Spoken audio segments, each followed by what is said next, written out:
Oke, selamat siang Mas Odi. Halo Mas Sugeng. Selamat datang di warung halaman. Oke. Di ini nama obrolannya Mampir Wedangan. Mampir Wedangan. Mampir Wedangan. Oke. Urip iku gur Mampir Wedangan. Ngombe bukan ngombe. Dari cara bacanya jelas bukan dari Jawa. Ya.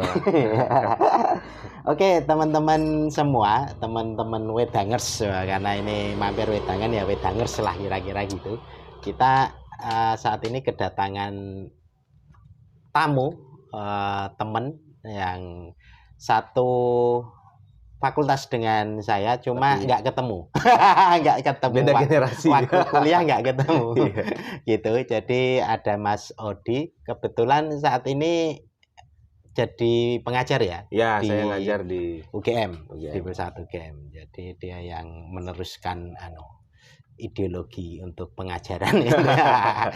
Kira-kira gitu. Nah, masih bersama saya Arif Sugeng Widodo. Kita akan ngobrol-ngobrol santai seperti biasanya.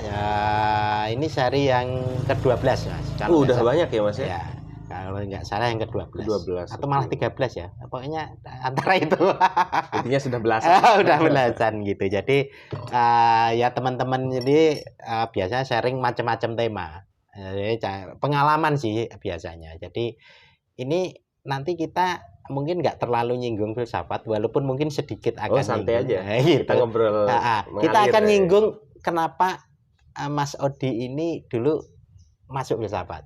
Lalu asalnya itu, lalu Mas Odi ini sering ngadain kegiatan di warung halaman, diskusi ya. Ya, di lalu sini, namanya komunitasnya kolektif akademia. Itu komunitas atau organisasi? Sebetulnya itu kalau kolektif akademianya itu masih komunitas. Masih komunitas. Ya, komunitas. Oke, nanti kita akan kulik-kulik ya, dulu gitu. Apa itu kolektif akademia? Tapi kita akan, karena ini di Jogja, kita akan ke rumahnya Mas Odi dulu di Lombok ya. Oke, ya. Lombok mana? Saya dari Lombok Timur. Untuk mungkin teman-teman yang menonton ini pasti sudah tahu lah Lombok itu ya, karena Mandalika kemarin kan. Oke, dekat dari situ. Emang di Lombok Mandalikanya. Oh iya. Tapi rumahnya dekat dari rumah saya sekitar ya mungkin dari sini ke Klaten lah. Oh ya dekat lah, ya, 1 jam kurang lebih, nggak nyampe malah. Oh mas 1 jam setengah. Oke. Jadi saya berasal dari Lombok, Provinsi Nusa Tenggara Barat. Dan mulai masuk Jogja itu sekitar tahun 2014. Nah, jadi sebelumnya keluar dari Lombok itu sebetulnya nggak langsung ke Jogja. Oh gitu? Ya, jadi saya tamat SMA 2013, itu saya langsung ke Jakarta. Di Jakarta belajar bahasa Jerman 1 tahun. Oh gitu? Iya. Oke. Oh nanti mau tak tanya itu. Iya, bisa. Oke, tapi sebelum ke situ, dulu di Lombok itu sekolah kayak pondokan itu atau biasa? Saya nggak pernah sekolah pondok ya. Meskipun di tempat saya itu ada banyak pesantren. Karena di Lombok itu juga ada namanya Nahdlatul Wathon. Ya, jadi Hizbul Wathon. Nahdlatul Wathon namanya. Oh, oke. Nahdlatul Wathon nama organisasinya. Kalau Nahdlatul Ulama kan NU kan, ini Nahdlatul Wathon. Tapi dari SD bahkan dari pendidikan taman kanak-kanak saya nggak pernah di semacam pesantren gitu. Nah, SMA itu saya di SMA Negeri 1 Selong. Saya ngambil jurusan IPA kebetulan dulu kan. Oh gitu malah. Saya anak IPA. Oh, oke. Tapi nggak IPA banget lah. Artinya ya mungkin saya rasa banyak anak SMA lah yang mungkin masih bingung ya.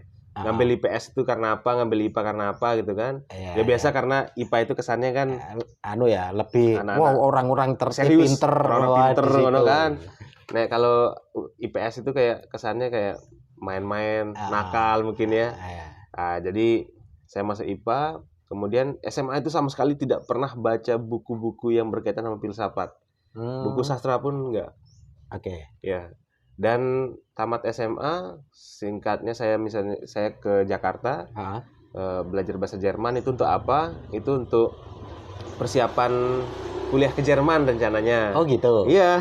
Jadi saya setahun itu digodok bahasa Jerman, kemudian dipersiapkan untuk tes masuk univ di sana. Jadi kalau di sana itu enggak kayak di sini ya. Kalau di sini kan langsung masuk universitas ya. Kalau di sana itu ini Mas Sugeng, ada penyetaraan. Yang di mana Mas? Di Jerman. Oh, yang di Jerman. Di Jerman ya. Jadi gagal lah di situ. Artinya karena mungkin saya kebanyakan main di Jakarta ya. Jadi bahasa Jerman kurang bagus, sertifikatnya nggak bagus, akhirnya sulit mendapatkan universitas di Jerman. Meskipun okay. dapat, tapi saya dapatnya di sebelah utara, di daerah tapi perbatasan Denmark. sempat dapat. Sempat. Student Collect namanya sebelum masuk universitas ya. Studcol. Jadi kita digodok dulu di sana semacam penyetaraan. Nah, saya di daerah Wismar. Akhirnya enggak saya ambil, saya pergi ke Jogja. Sampai di Jogja itu masih bingung mau ngapain kan. Oke. Dan ngambil hukum dulu, saya di UMY sempat. Ya. Ambil hukum ya. di UMY. UMY Muhammadiyah. Selama ya saya cuma satu semester di sana, terus keluar. Oke. Karena di filsafat juga kan. Oh, nganu double awal itu. Ya, rencananya pengen double. Oke. Nah, kalau di Lombok itu memang aslinya tradisinya juga memang pesantren. Iya, Mas. Terutama di daerah saya, Lombok Timur. Jadi di Lombok itu kalau Mas Sugeng atau teman-teman yang nonton ini main ke Lombok, selain pariwisatanya ya, sekali mungkin lihat bagaimana masyarakat di sana. Kalau Lombok bagian barat itu sangat banyak kita temukan, kok ada orang Bali juga di sini gitu kan. Oke. Jadi Lombok Utara, Lombok Barat itu memang banyak teman-teman Bali yang memang lahir di situ ya. Dan sejarahnya itu memang dulu ada Karangasem datang ke Lombok ya.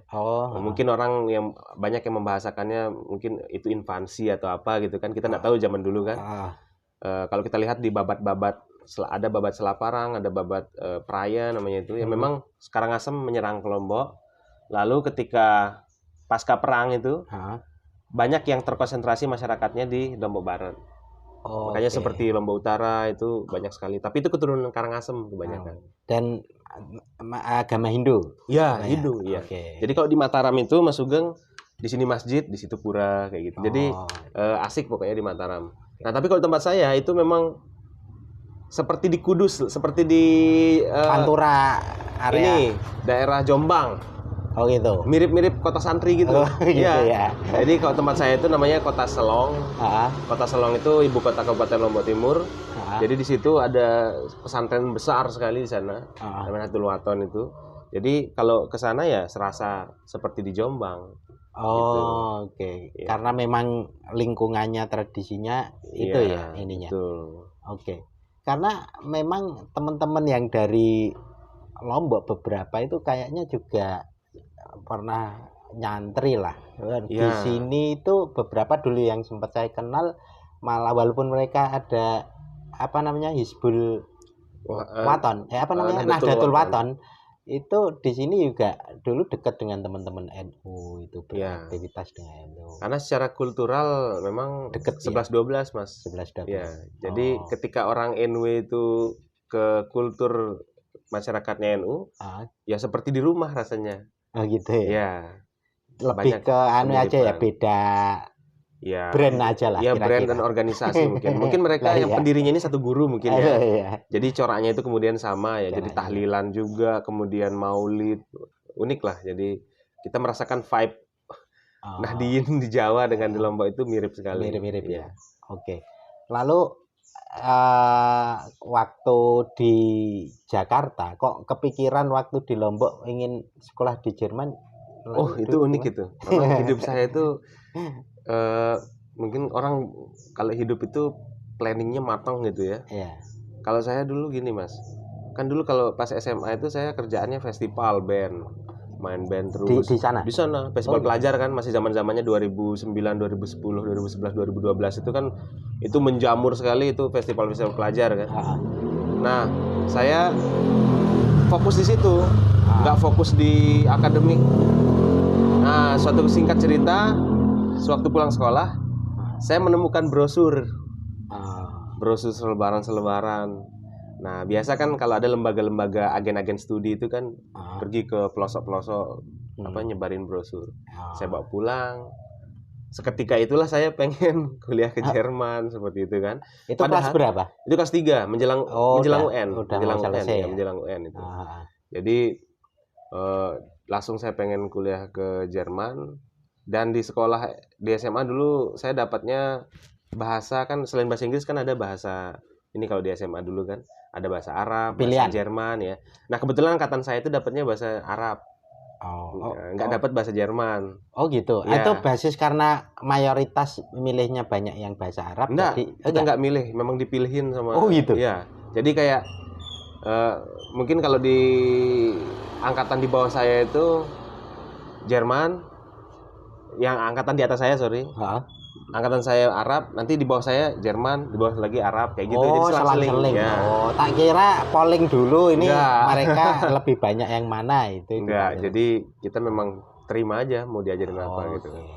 Akhirnya saya belajar bahasa Jerman tuh dari nol, Mas. Bener-bener shock saya kan. Nggak pernah mengenal bahasa Jerman, tiba-tiba diajarin di Jakarta 1 tahun full itu dari pagi sampai sore belajar bahasa Jerman. Pagi sampai sore? Sampai sore. Itu di mana Jakartanya? Di daerah Cikini, di Menteng, dekat Menteng Kuis. Oh iya.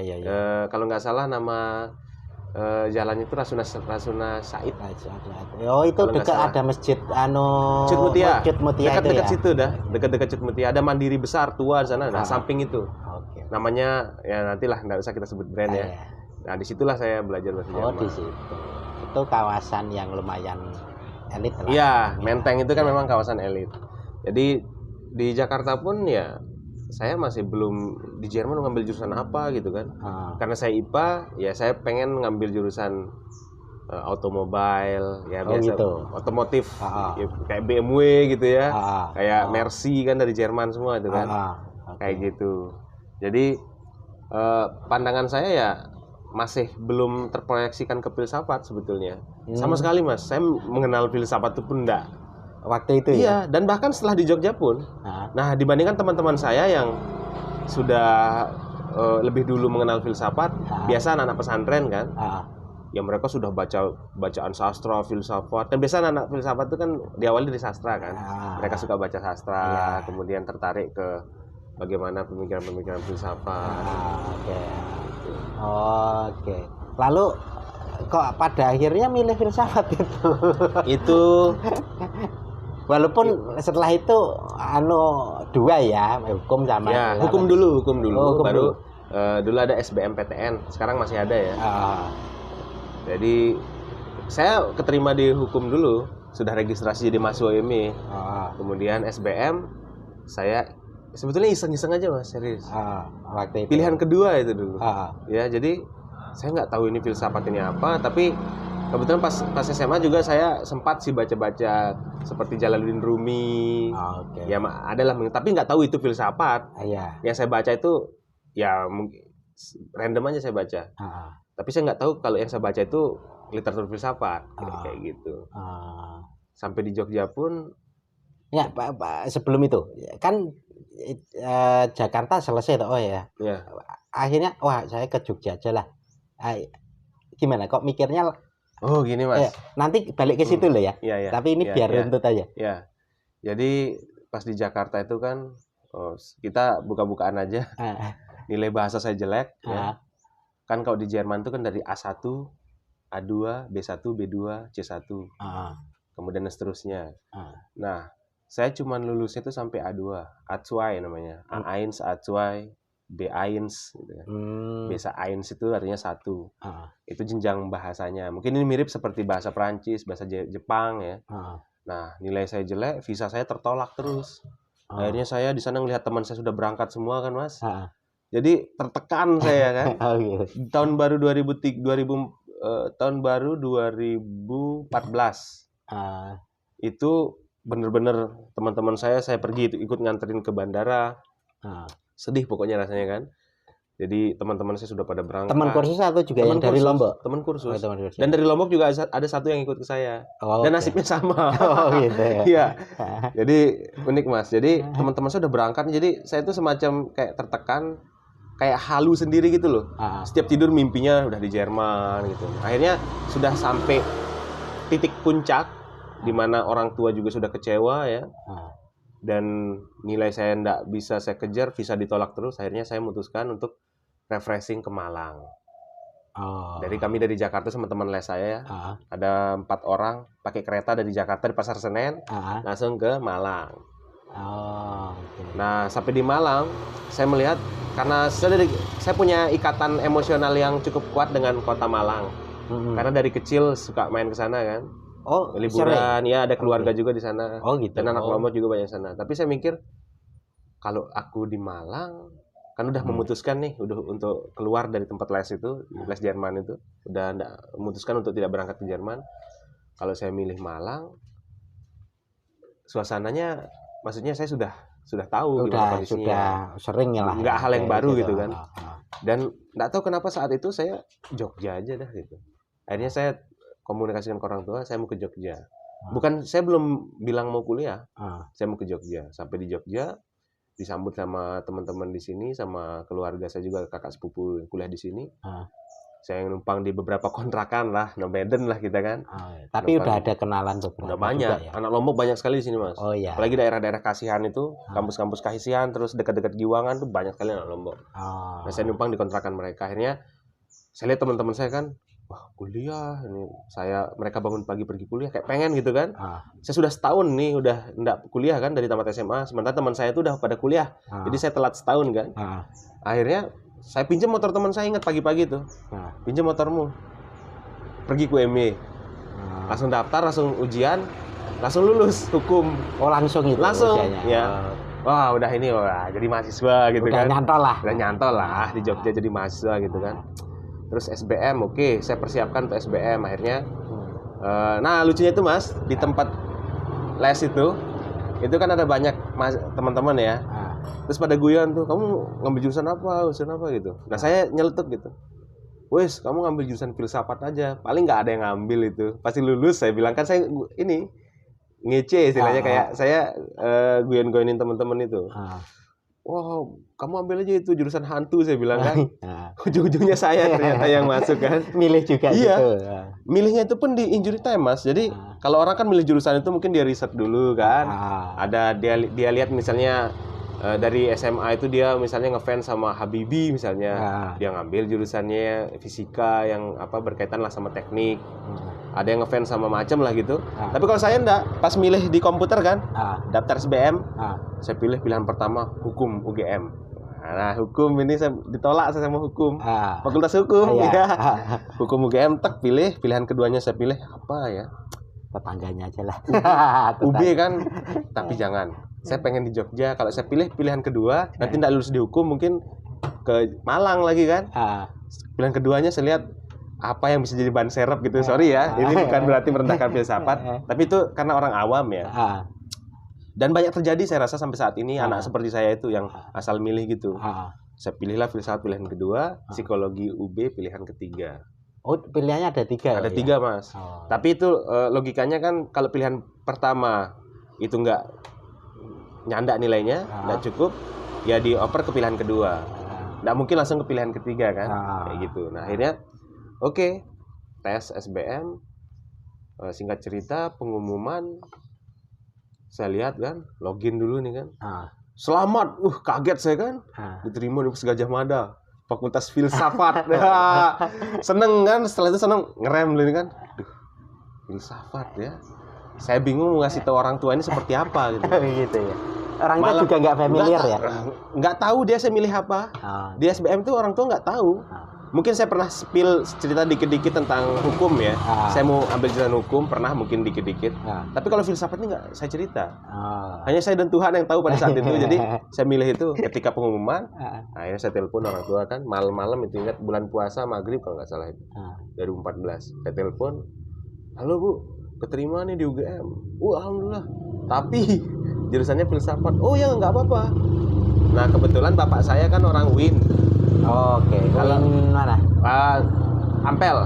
Pesona Ampel. Iya. Oke. Semarang. Enggak, Surabaya. Surabaya. Surabaya ya. Iya.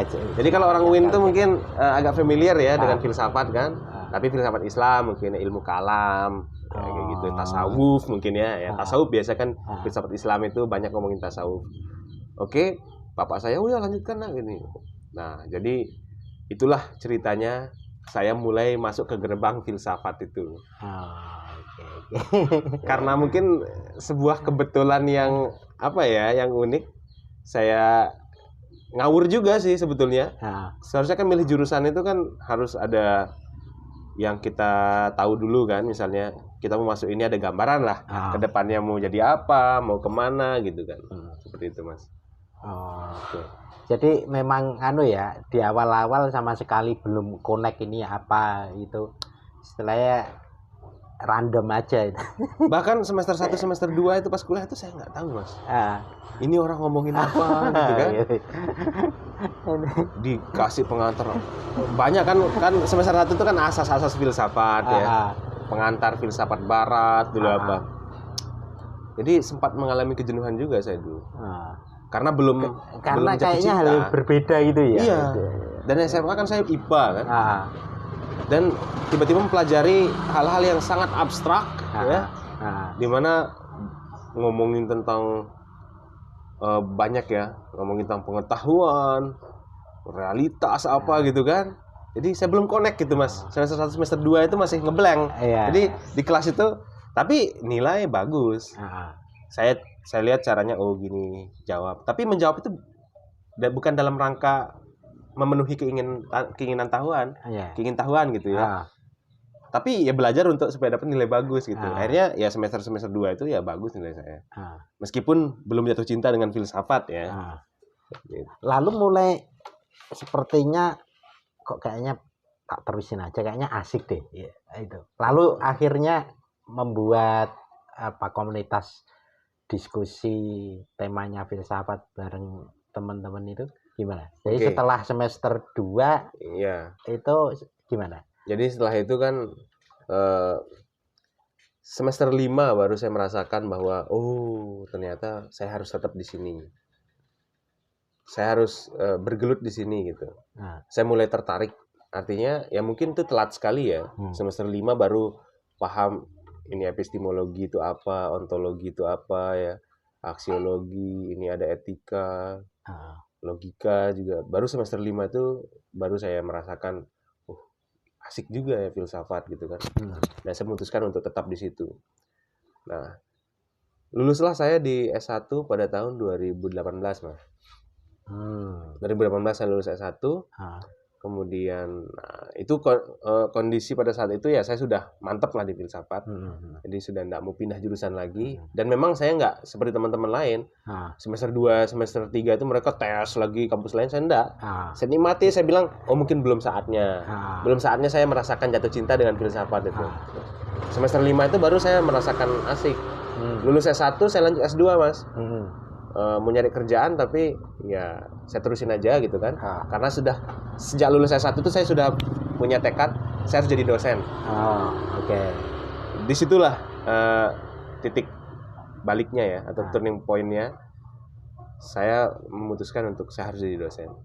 Karena teman-teman saya lulus S1 itu banyak yang melanjutkan di lintas jurusan kan.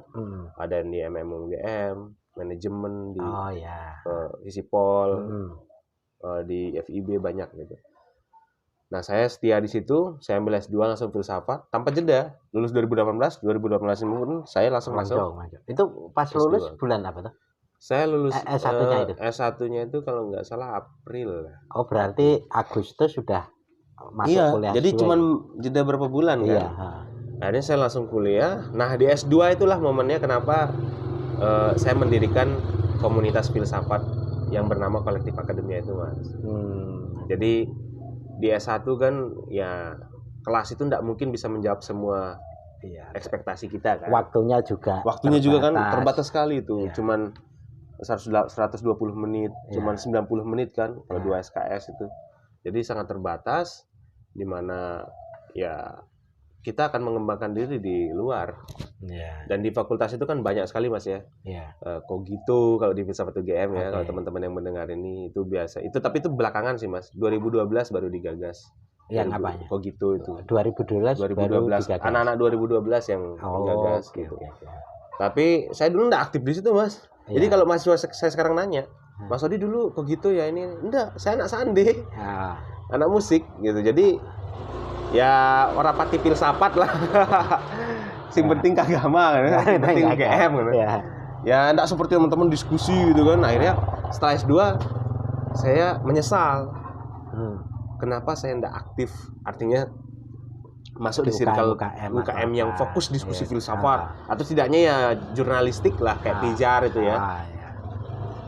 Saya dulu kerjanya nge-game terus, Mas. S1 itu ya, sebelum bener-bener fokus sama filsafat itu, game, musik gitu.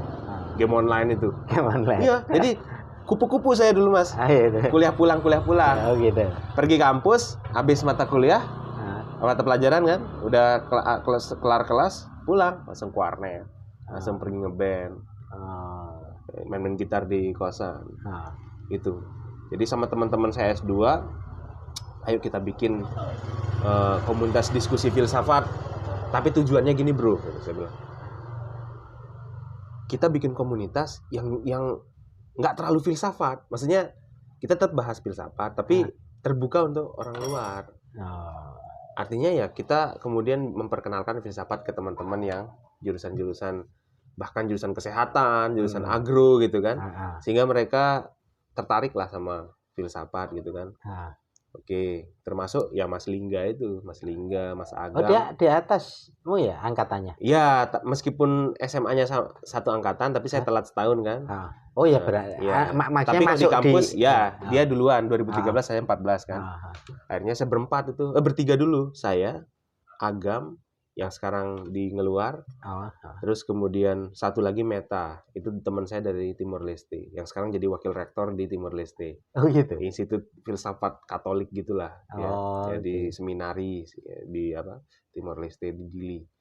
Nah saya bertiga itu di Bonbin, lagi ngobrol, ngopi gitu kan. Ayo kita bikinnya. Nah mereka ngiranya itu kayak ya iseng-iseng aja lah, kayak habis kuliah, ya ngumpul-ngumpul diskusi gitu. Ternyata aku seriusin. Jadi aku tuh seriusin Mas. Jadi bener-bener bikin poster Lingga kan. Akhirnya saya ajak Lingga.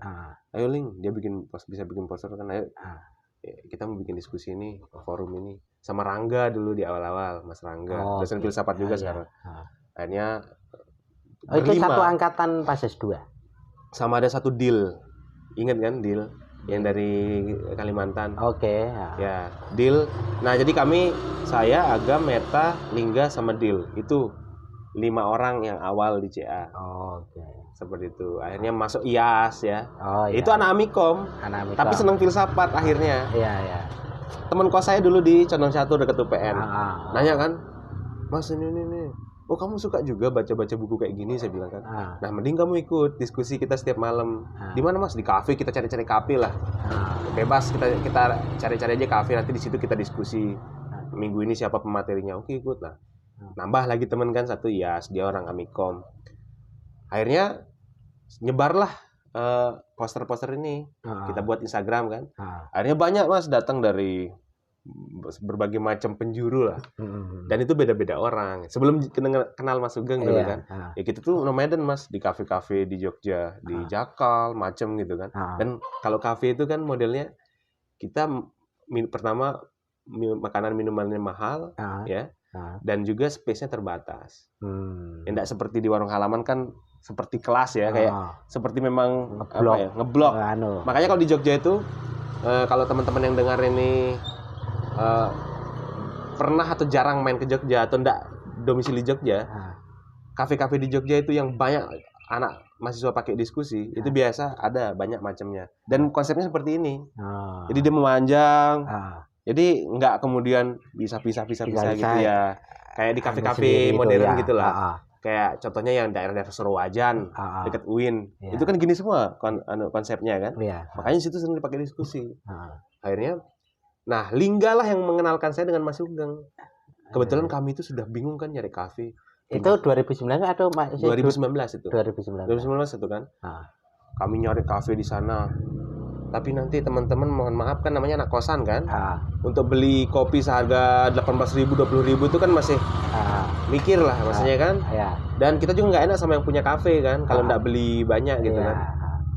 Akhirnya Lingga, wih di situ aja yuk, ada tempat diskusi. Dulu kan Mas Sugeng sering diskusi di sini kan? Diskusi ya, setiap minggu. Iya setiap minggu. Lingga itu mungkin pernah datang juga kan, sama Sumam kan. Akhirnya Lingga ngasih saran, ayo di tempatnya Mas Sugeng ada, nanti saya kenalin. Di mana? Akhirnya dikenalin lah tempat ini. Akhirnya sejak saat itulah kami kolektif akademia itu berdiskusi di warung halaman. Matur nuwun Mas Sugeng. Tiap Jumat. Setiap malam Sabtu. Jadi Gara-gara COVID kemarin sempat ini ya Mas ya. Jeda lama. Oh ini mungkin yang perlu saya ceritakan nih Mas tentang kegelisahan atau apa yang membuat kami mendirikan CA ini, Kolektif Akademia. Yang pertama untuk melanjutkan diskusi dalam kelas. Karena kami merasakan ketika sudah S2 apalagi S3 ya, kelasnya itu beda dengan S1. Kalau S1 mungkin padat sekali teorinya ya. Kalau S2 itu lebih kayak baca jurnal, nulis artikel gitu kan. Sementara teman-teman di S2 itu enggak semuanya dari S1 filsafat. Ya kan, banyak kan? Dan mereka belum punya dasar filsafat yang kuat. Masuk S2 langsung ditugasin etika, ditugasin metafisika. Ya tergantung dosennya juga kan. Ada matrikulasi, cuma kan pendek itu matrikulasinya 1 bulan atau ada berapa. Matrikulasi misalnya teman-teman dari jurusan yang jauh berbeda ya dari filsafat itu matrikulasi kan. Tapi kan singkat banget Mas ya. Kita aja yang di filsafat Maksudnya dulu cuma 1 bulan atau mungkin lebih dikit. Kalau kemarin tuh sekarang udah agak panjang Mas, 1 semester. Oh gitu? Iya, sekarang 1 semester dia. Oh ya sekarang. Dulu lumayan lah. Dulu enggak ya? Enggak, cuma kalau sekarang bulan lumayan, sudah 1 semester. Jadi tapi itu menurut saya sih masih kurang Mas. Akhirnya supaya nggak berhenti di kelas, supaya kalau bahasa saya itu goyang-goyangan sama teman-teman, menjaga kewarasan. Jadi kita bikinlah Kolektif Akademia ini. Nah katanya itu kan sangat-sangat asing ya. Kenapa nggak kayak pakai istilah-istilah Indonesia gitu? Sebetulnya dulu itu saya menawarkan akademia. Wes akademia aja nama ini kita kan. Nah deal dia di sastra Inggris S1-nya, S2-nya di filsafat. Tambahin kolektif aja. Apa? Maksudnya apa? Apa filosofinya? Jadi akademia yang inklusif, yang berbasis kolektif. Jadi jaringan bersama jaringan gitu, enggak ada yang kemudian menjadi ketua, menjadi sentral, menjadi guru, menjadi apa. Jadi kolektif aja. Nah, itulah untuk semangat egalitarian itu yang kita bawa di CA. Jadi enggak kemudian kita menjadi kelompok yang eksklusif, kemudian kita mengadakan diskusi tertutup hanya untuk anak filsafat misalnya kan. Enggak. Nah, itu ide awalnya sebetulnya Mas. Kenapa kami bikin itu. Penting juga enggak nanti meleset ke itu akademian dangdutnya. Ingat iya, akademia. Atau enggak di Google kan ada akademia juga kan? Ada ya. Yang untuk artikel-artikel itu. Oh iya. Gitu. Sering dapat email. Nah, karena nama panjangnya itu Kolektif Akademia. Mungkin agak susah disebut, kita sebutnya CA. WM kemana? Diskusi CA. Anak mana anak CA gitu. Nah, kalau ini mungkin saya perlu banyak belajar juga ke Mas Sugeng, membangun suatu komunitas, tapi itu kan sangat bertahap ya Mas ya. Prosesnya enggak instan gitu ya. Jadi kami merintis CA ini pun ini masih sangat belum bisa dibilang atau masih jauh dari matang sebetulnya. Yang penting esensinya itu sudah ada dengan diskusi setiap malam Sabtu itu. Gitu. Dan itu apalagi saat ini sudah juga banyak teman-teman mahasiswa yang istilahnya tertarik untuk ikut diskusi, lalu bahkan presentasi juga ikut. Oh saya pengen sharing ini nih. Dan itu saya kira ya sangat bagus ya. Untuk pertama soal keberlangsungan. Kedua tema akan menjadi sangat kaya gitu loh. Perspektifnya juga akan sangat beragam gitu. Asik lah menurut saya. Jadi sebelum COVID itu kan kita dulu ibaratnya belum jelas arahnya kan. Sing penting diskusi, yang penting diskusi setiap malam Sabtu. Ada pembicara dari UIN, dari macam Sanata Dharma, UKDW tembak langsung. Ngisi gitu kan. Nah, setelah COVID itu akhirnya kami dari teman-teman pengurus lah. Saya bilang gini, sebenarnya udah cukup kita untuk membangun fondasi awal ini. Artinya orang sudah mengenal gitu kan. Sekarang baru kita arahkan ke yang lebih terarah. Akhirnya rembuk-rembuk. Oke, kita arahkan Kolektif Akademia ke arah filsafat timur. Nah, makanya setelah COVID ini ya diskusi-diskusinya kan tentang filsafat timur, tentang Cina, tentang Indonesia, tokoh-tokoh Indonesia ya. Tentang sastra, pokoknya yang ada dalam skop timur. Memang spesifik ya ke arahnya. Kalau sekarang itu sudah memang setelah COVID ini memang. Setelah COVID. Setelah COVID ini. Jadi Kalau dilihat di Instagram kami, ya, mohon maaf kami belum punya website ya. Segera akan kami adakan itu websitenya. Tapi kalau di Kolektif Akademia itu kan punya Instagram. Nah, di Instagram itu kan udah banyak poster-poster dari awal kami berdiri ya, sudah puluhan. Nah, kalau dilihat setelah tahun 2022 ini ya, itu kelihatan sekali. Kelihatan apanya? Kelihatan diskusinya itu lebih ke filsafat timur. Buddhisme, Hinduisme ya, tentang tasawuf yang ada di timur ya. Ataupun kita membaca timur dari perspektif barat nggak masalah. Asalkan kita melibatkan setidaknya objek materialnya atau objek formalnya yang dari ini timur. Oke. Oh, memang itu setelah Covid ya. Setelah Covid, Mas. Tapi pas Covid masih lanjut lewat Zoom atau apa, memang jeda? Covid itu benar-benar jeda, Mas. Oh, jeda ya? Kami mulainya itu kalau tidak salah ya 2022 ini. Itu sebelum warung halaman buka kembali kan. Nah, sebelumnya itu kami sempat beberapa pertemuan itu lewat Zoom. Tapi itu sudah dalam kondisi kita sudah punya arah riset atau arah diskusi yang ke filsafat timur itu. Jadi kan filsafat timur nih kan. Nanti di situ ada keindonesiaan. Kita bisa ngomongin bagaimana pemikir-pemikir Indonesia sebelum kemerdekaan, setelah kemerdekaan, terus kebudayaan-kebudayaan Nusantara. Aktivis. Misalnya kita bahas feminisme, misalnya kalau orang kesannya kan barat gitu kan. Ya kita tarik ke dalam konteks Indonesia. Nggak apa-apa tetap pakai kacamata feminisme, tapi objeknya itu Indonesia, masyarakat Indonesia. Jadi wacana misalnya kajian gender pasca kolonial misalnya kayak gitu, itu masih relate. Dan itu luas banget, maksudnya istilah yang tema itu banyak lah untuk dieksplor. Iya, gitu. Dan itu asumsinya bisa mewadahi teman-teman yang punya banyak minat. Kayak gitu. Kayak gitu.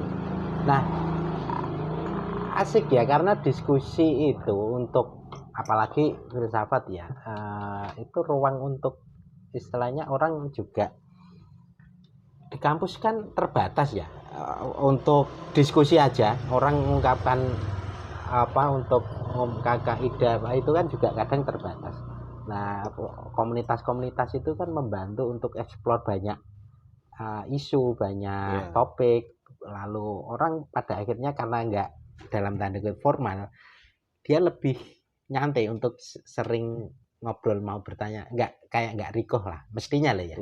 Ininya nggak rikoh, nggak segan, nggak takut gitu. Karena kalau di kelas kan ya kadang gini loh, Mas Sugeng ya, di kelas itu pasti ada satu anak yang menonjol dan itu mendominasi teman-teman lainnya. Nah, kalau teman-teman di UN itu sudah mempelajari lah psikologi pendidikan itu ya, bagaimana menyikapi anak yang seperti itu. Dan memang anak kan kadang melihat kelasnya sebagai ajang untuk dia menunjukkan eksistensinya. Dengan dia baca apa, kemudian nanti dia presentasi, nanti dia terlihat paling pintar di kelas, itu membuat dia termotivasi. Itu tetap ada. Nah, saya itu misi kami artinya kan saya juga ngajar kan. Jadi saya melihat mahasiswa kayak tadi malam yang kesini itu kan, itu ibaratnya selain pembicara ya, mereka itu di kelas itu follower. Istilahnya nggak begitu aktif dalam tanda kutip ya. Karena apa? Mereka sudah bacaan teman-temannya yang menonjol itu sudah melesat jauh dan mereka sulit untuk mengejar dan nggak merangkul teman-temannya gitu. Nah, sehingga saya motivasi terus. Udah, kamu hadir di CA setiap malam Sabtu, diskusi di sana, nanti kamu di sana berkembang, nanti jadi pemateri ya, saya bilang. Artinya apa? Karena ya komunitas ini kita namanya komunitas intelektual ya, itu juga pasti ada salah satu misinya untuk mengorbitkan personal-personal yang ada dalamnya. Artinya misalnya nanti ada yang fokus di timur kayak Mas Galuh itu kan, ya kita orbitkan lewat CA supaya orang mengetahui bahwa ketika ngomong filsafat timur ya orang ini yang pakarnya. Nah itu prosesnya. Jadi arahnya ke situ. Jadi misalnya makanya setiap yang baru datang di sini, dari mana Mas? Dari UIN, filsafat UIN, semester berapa? Semester 3. Oh, saya tanya itu pasti gini. Kamu sekarang fokusmu di apa? Atau gini lah, tertarikmu itu sekarang di isu apa? Atau enggak, kamu sekarang lagi baca buku apa aja? Nah, baru kita kasih arahan. Oke, sebaiknya kamu terusin. Jadi enggak semuanya dibaca gitu kan. Pengen ahli di semua hal itu kan. nggak bagus juga. Akhirnya saya dorong untuk tetap fokus pada apa yang diminatkan sehingga dia benar-benar ahli di situ. Jadi mereka senang sekali ketika datang ke CA. Jadi nggak ada seperti ketika mereka ngomong itu nggak takut. Beda mungkin kalau di kelas kan. Kadang takut ngomong karena takut terlihat bodoh, terlihat nggak paham sama teman-temannya. Lalu nanti ada ini kelas ya, ada soal nilai macam-macam. Nah, nanti itu kan dinilai misalkan salah ini dan anggap nilai jelek. Kita nggak bisa kemudian menyamaratakan setiap isi kepala dosen ya, Mas ya. Kadang ada dosen juga mungkin subjektivitasnya itu yang lebih dominan kan. Mahasiswa ini dianggap kurang ajar, coret nilainya misalnya kan, dapat nilai jelek. Padahal itu nggak substantif gitu kan. Nah, itu juga kan di kelas itu memang saya selalu nasihati anak-anak kogito itu terutama ya. Teman-teman yang sedang brilian lah. Artinya intellectual attitude itu juga penting. Iya kan? Attitude sebagai intelektual itu penting sekali. Jangan nanti teman presentasi dihajar gitu kan. Sering terjadi. Di CA juga sering terjadi seperti itu. Tapi akhirnya kita ajak ngobrol baik-baik gitu ya. Lama-lama jadi bijak anaknya. Kalau dulu di awal-awal sering hadir di CA itu, seperti apa ya, semburan api gitu. Jadi pemateri itu sudah dibikin kalang kabut gitu ya. Artinya, dia langsung nyerang dengan argumentasi. Saya mungkin secara konsep nggak mencoba explore, tapi kayaknya ini selain mungkin soal idenya pengen ini nggak sesuai nih, sesuai saya gini, tapi akhirnya buat bikin down apa materi kalau memang nggak biasa, nggak siap kan untuk awal-awal kadang kan orang juga ini walaupun mungkin di titik tertentu ruang-ruang diskusi debat itu kan dibutuhkan ya orang agak saling, tapi suasana itu sudah ada kesepahaman sejak awal. Jadi orang tahu kalau ini bukan gelut loh, yang bukan gelut, bukan berantem secara personal. Dia beradu argumen. Saya juga sering kan di CA debat gitu kan, tapi nggak ada mempengaruhi pertemanan gitu. Dan itu lalu kan dulu juga sempat masuk koran kan. Tempo dulu. Jadi ada teman-teman Tempo. Itu saya nggak nggak nyangka kan yang liput Mbak Sinta. Mbak Sinta ya. Yang Tempo aja. Kan kesini loh. Karena ketemu di Mitra dulu. Mitra undang Mbak yang ngisi pelatihan jurnalistik buat teman-teman gitu. Ya sering ketemu lah dulu. Pas di situ loh. Tuh Mas tempatmu toh. Iya, teman-teman sering diskusi ini. Ya, waktu itu kan ada 3 kalau nggak salah yang diliput. Kogito, sini, sama yang UI kalau nggak salah. Tapi Jakarta, UI yang liput temannya yang di UI gitu. Ada juga lupa saya namanya. Nah, itu ya teman-teman, jadi Hikmah Akademia juga pernah masuk Tempo. Tempo. Jadi waktu itu Tempo dapat semacam tugas untuk meliput komunitas-komunitas yang bahas filsafat, yang konsen di situ. Nah, itu ada 3 itu yang dia ini. Jadi di Jogja itu ada 3, Kogito sama CA ini. Sama 1 di UI. Cuma lupa ya namanya. Jadi itu ya berkat kerja keras dari teman-teman lah. Dulu itu saya ingat teman-teman, ketika diskusi kami itu sebelum di Masugeng, di kafe entah di mana itu, di warung, itu berempat berlima pun kami tetap diskusi setiap malam Sabtu. Dan dari dulu memang setiap malam Sabtu. Memang nggak bisa digantikan, sudah sakral itu. Gitu. Diskusi Jumat kan. Setiap malam Sabtu itu. Jadi hujan lebat gitu ya. Kita cuma ada pemateri, ada 3 orang 4 orang. Ya kita tetap ini. Sampai tadi malam itu ada Mas Deksi namanya. Itu orang-orang pertama di CA. Jadi dia itu ikut online tapi. Iya, dulu enggak sempat kesini Mas. Pas kami masih di kafe-kafe itu dia ikut. Tapi dia dulu kuliah di Atmajaya kalau nggak salah. Tapi kayaknya dia pindah kampus ke Kalimantan. Tapi sampai sekarang masih ikut. Muncul, tapi tadi malam tiba-tiba kan. Saya tanya apa kabar gitu. Jadi kita sudah jadi keluarga gitu loh. Jadi komunitas filsafat sekaligus komunitas untuk nongkrong. Pertemanan. Jadi nggak sebatas kayak hadir sini kayak transaksi pengetahuan, setelah itu bubar gitu. Enggak. Istilahnya bukan konsep orang yang datang itu ada yang paling tahu paling ini, tapi ya ini berbagi informasi. Berteman ya gitu. Tapi apa ya, memang dulu itu komunitas-komunitas diskusi itu sebenarnya yang informal dan tanpa nama agak banyak, tapi ya 3-4 orang itu tadi, tapi itu nggak terlembagakan dalam tanda kutip ya pas ketemu di mana ya ngobrol gitu aja. Nah sebenarnya ini menarik karena melembagakan dalam konteks nama ya, untuk bisa merangkul lebih luas teman-teman yang tertarik di bahas filsafat gitu. Nah kedepannya arahnya itu gimana, walaupun tadi sempat disinggung ya, itu untuk memfasilitasi juga teman-teman yang tertarik filsafat mengeksplor lebih dalam, dan juga kalau ada yang dia memang fokus di situ ya dia akan menjadi secara publik akan dikenal soal isu ini atau tema ini atau filsafat ini ya si X si A gitu. Ya. Jadi kami sebetulnya CA ini sampai kapanpun dia akan tetap komunitas. Tapi kami bikin untuk legal standingnya sedang kami persiapkan. Ya, jadi sedang kami persiapkan. Jadi untuk bisa terhubung dengan suatu kerja sosial yang bersifat praktis. Misalnya menjadi think tank. Jadi kami sudah ke arah sana. Dan dengan bantuan Mas Heri yang kemarin ya, Mas Heri. Ya, beliau yang mengasih banyak sekali saran, kemudian arahan untuk kami ya. Jadi supaya bisa nanti misalnya ada misalnya pemerintah ingin meminta semacam naskah akademis atau merumuskan naskah akademis atau apa gitu, kita setidaknya CA itu bisa terlibat di dalam kerja itu. Sudah ada Mas ininya, rencananya ke situ. Nah ini terhubung dengan komunitas filsafat yang lain, misalnya dari UI, STF Diarkara, atau mungkin dari yang lain-lain itu. Kalau di kampus sendiri ada nggak? Kalau misalkan belum, apakah mungkin basisnya malah inisiatif teman-teman mahasiswa atau mungkin yang informal di luar kampus kayak CA atau apa? Sebetulnya masyarakat filsafat Indonesia itu sudah ada, MFI namanya. Formalnya? Ya, secara formalnya ya.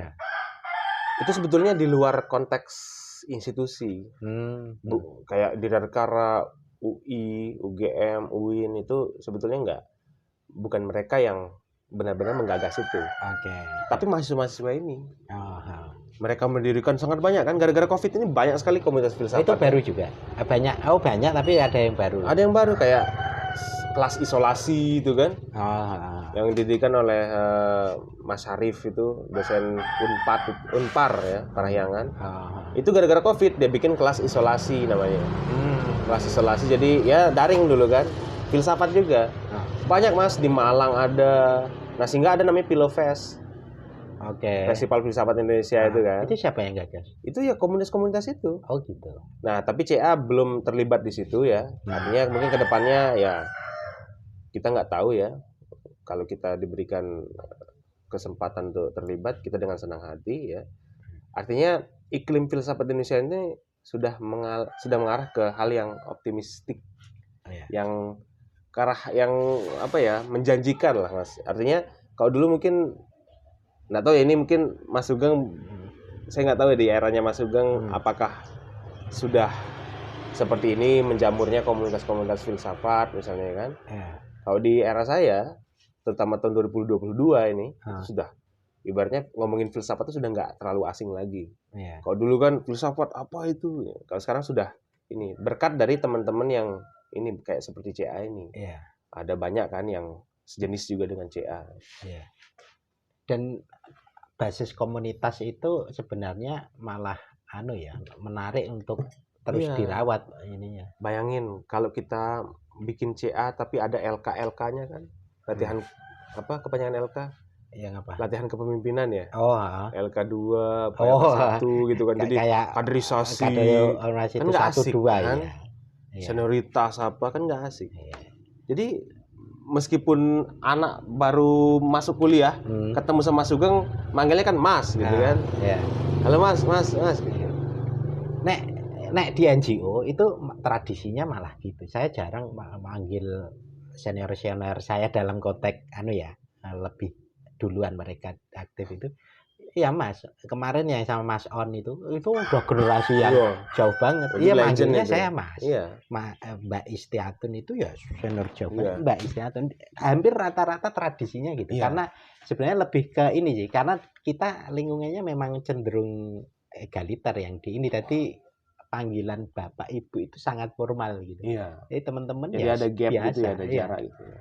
Nah, kemarin saya ke Jakarta ke bawah itu. Setiap ya Mbak, ya Mas, aku bilang nggak pernah manggil Mbak. Cuma jadi aneh aja. Ini ya aku tuh cuma aku bilang sejak awal saya kebiasaan manggil Mas, tak panggil Mas Mbak nggak apa-apa. Oh ya akhirnya ya ke bawah. Nah, itulah semangat yang mungkin perlu lah. Siapapun itu ingin menggagas komunitas semacam ini, silakan monggo. Ya.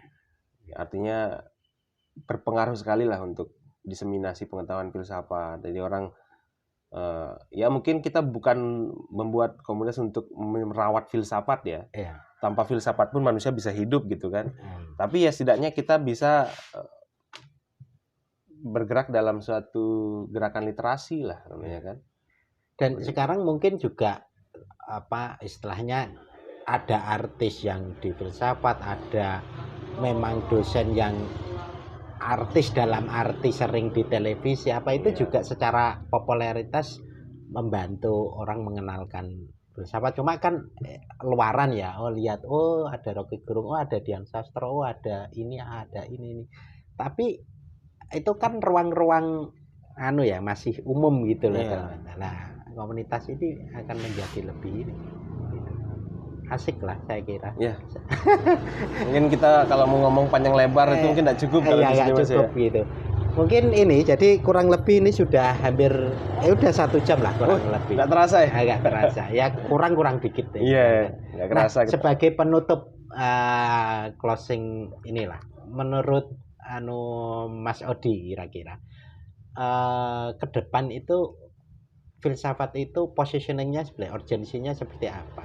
Karena saat ini misalkan orang misalkan kita mungkin banyak orang nggak sepakat dengan Rocky Gerung atau apa misalkan, tapi bagaimana dia menjadi salah satu mitra diskusi, mitra debat dan itu menarik. Bahkan tokoh-tokoh nasional Luhut, Mahfud oke saja mau lo ngobrol sama Rocky karena karena tidak ada yang personal dalam arti mungsuhan personal tapi lebih ke ini menarik dan secara itu nggak masalah. Cuma kan orang nggak yang terbiasa iklim diskusi, iklim debat itu kan baji baper nggak bisa wah ini si Rocky gini Mahfud.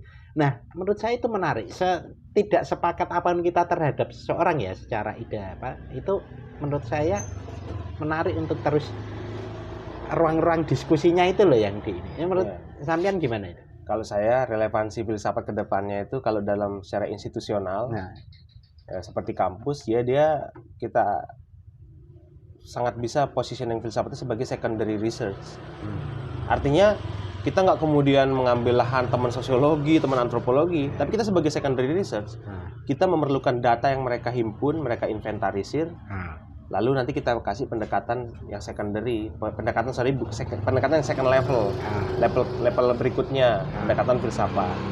Itu untuk di institusi pendidikan Kemudian untuk di keseharian, filsafat itu tetap bisa relevan untuk sebagai ada yang posisikan sebagai way of life kan.